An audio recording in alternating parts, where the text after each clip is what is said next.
हाय दोस्तों, this is Raghav Arora. बहुत बहुत स्वागत है आप सभी का। Good morning everyone. ये राघव अरोड़ा के यूट्यूब चैनल पर बहुत स्वागत है। आइए स्टार्ट करते हैं सॉइल क्लासिफिकेशन का दूसरा पार्ट, जिसमें मैं आप सभी को ये करवाने जा रहा हूँ कि पार्टिकल साइज डिस्ट्रीब्यूशन कर्व का एनालिसिस करवाने जा रहा हूँ।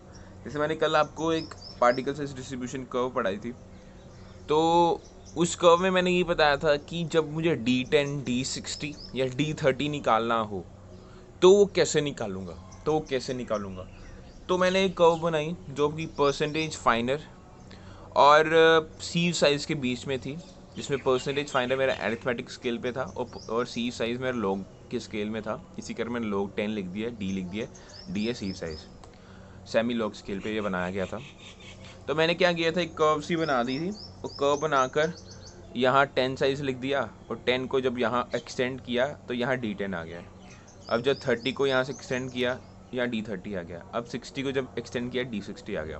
तो मैंने आपको ये कहा था कि ये 3 सिग्निफिकेंट साइजेस पाए जाते हैं सॉइल मैकेनिक्स में, बट मैंने आपको ये अभी तक नहीं बताया कि हाँ, इनका सिग्निफिकेंस आखिरकार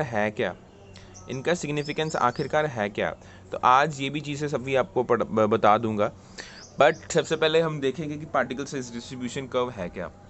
particle size distribution curve actually तो इस कारण इंजीनियर्स ने बनाई कि उनको ये पता चल सके कि पहले तो D10, D30, D60 की वैल्यू क्या है।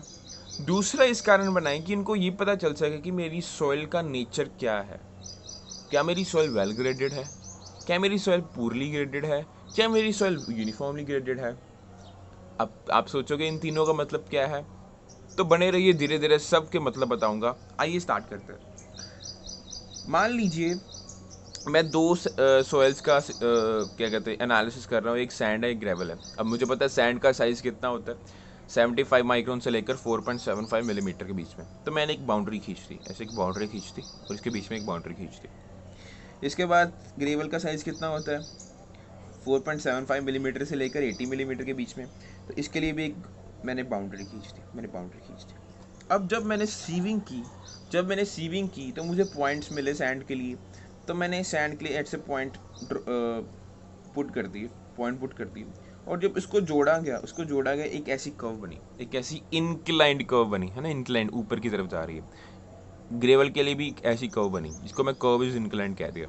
अब ये इंक्लाइंड कर्व क्या मुझे बताती है, ये इंक्लाइंड कर्व मुझे क्या बताती है, ये इंक्लाइंड कर्व मुझे ये बताती है कि इस रेंज में 75 माइक्रोन से लेकर 4.75 मिलीमीटर की इस रेंज में जितने भी साइजेस हैं उस हर एक साइज के सॉइल पार्टिकल मेरी सॉइल में मौजूद हैं।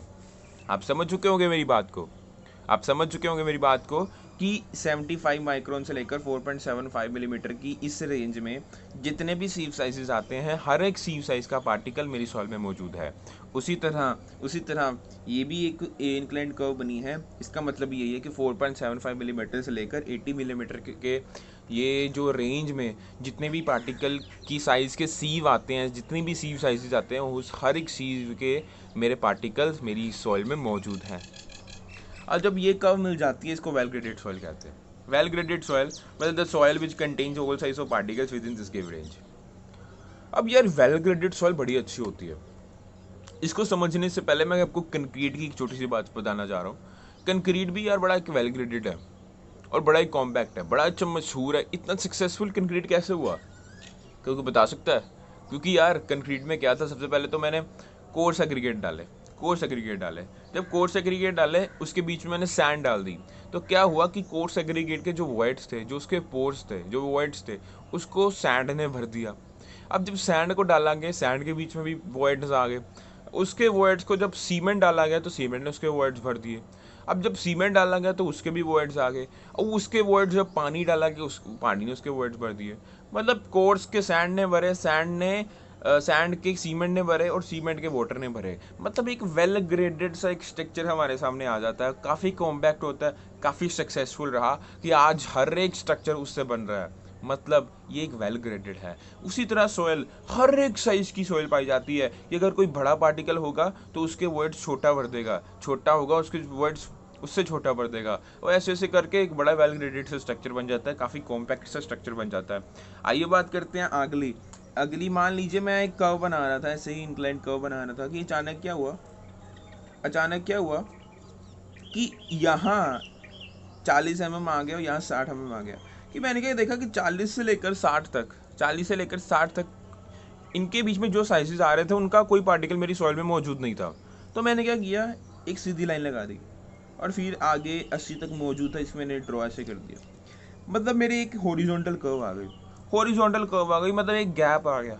हॉरिजॉन्टल कर्व क्या बताती है कि हाँ, पार्टिकल्स 4.75 मिलीमीटर से लेकर 80 मिलीमीटर तक तो सारे साइजेस के मौजूद हैं, बट हाँ एक छोटी सी एक रेंज है, जैसे ये 40 से लेकर 60 mm तक, इनके बीच के जो सीड साइजेस हैं इनके पार्टिकल्स मौजूद नहीं हैं, ये गैप आ गया। तो ये गैप ग्रेडेड सॉइल कह देता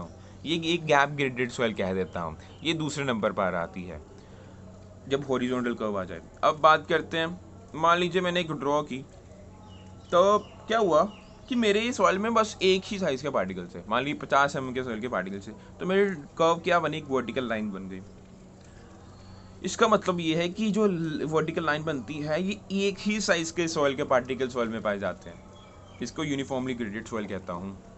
आइए आगे चलता हूँ, शेयर फैक्टर की बात करने वाला हूँ। D60, D10, D30 का क्या फ़ायदा क्या है हमें। CU uniform of coefficient of uniformity, CU से डिनोट करता हूँ, इसकी रेशियो है D60/D10।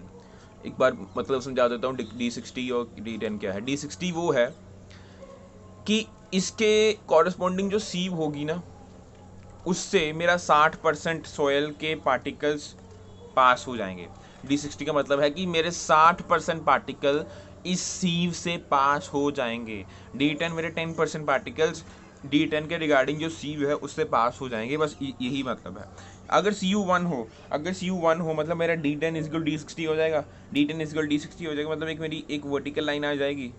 D10 इक्वल D60 हो गया, वर्टिकल लाइन आएगी। ये क्या है, वर्टिकल कर्व बन गई। वर्टिकल कर्व को यूनिफॉर्मली ग्रेडेड सॉइल कहता हूँ, ये बात को ध्यान रखिए। और एक IS कोड ने एक रेंज दे दी कि अगर मेरा वेल ग्रेडेड ग्रेवल होगा तो मेरा जो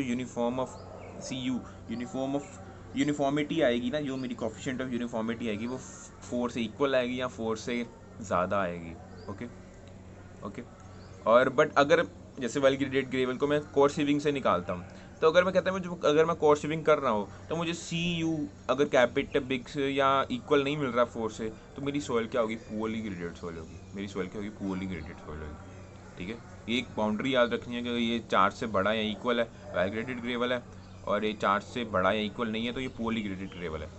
अब वेल ग्रेडेड सैंड के लिए क्या कंडीशन है, जैसे ये 4 से बड़ा या इक्वल था, ये 6 से बड़ा या इक्वल है, और अगर ये बड़ा नहीं आता तो ये सॉइल क्या है, poorly graded sand. Uniform coefficient of curvature की बात करूंगा तो इसका मतलब क्या है, ये समझ लेना कि ये जो CU था ये भी यूनिटलेस है, ये आने वाला भी यूनिटलेस है।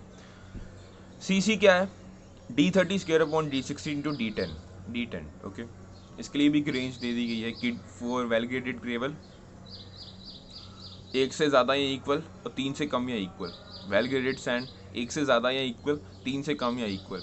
गैप ग्रेडेड सॉइल 1 से कम और 3 से भी कम, मतलब 1 से कम 3 से भी कम। ओके, समझ चुके आगे आप। 1 से कम है बट 3 से ज़्यादा है।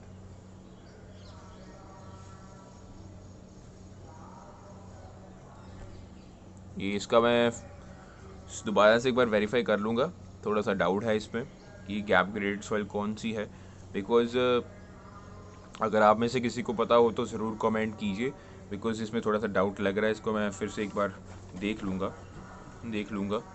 अब एक बात समझ लेना कि अगर तो मेरी ये दोनों कंडीशन, जैसे मैंने बताया था कि वेल ग्रेडेड सैंड के लिए CU 4 से ज़्यादा या इससे इक्वल होना चाहिए, और ये 3 से अगर CC की ये कंडीशन बताई थी, तो अगर तो ये दोनों कंडीशंस हो रही हैं, अगर तो ये दोनों कंडीशन सेटिस्फाई हो रही हैं, तभी मैं अपने ग्रेवल को वेल ग्रेडेड कहूँगा। उसी तरह सॉइल के लिए भी ये कंडीशन है, ठीक है,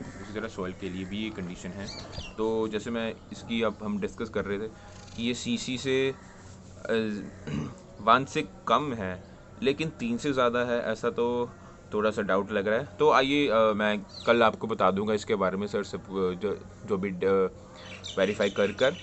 तो thank you very much, hope you like my video, thank you.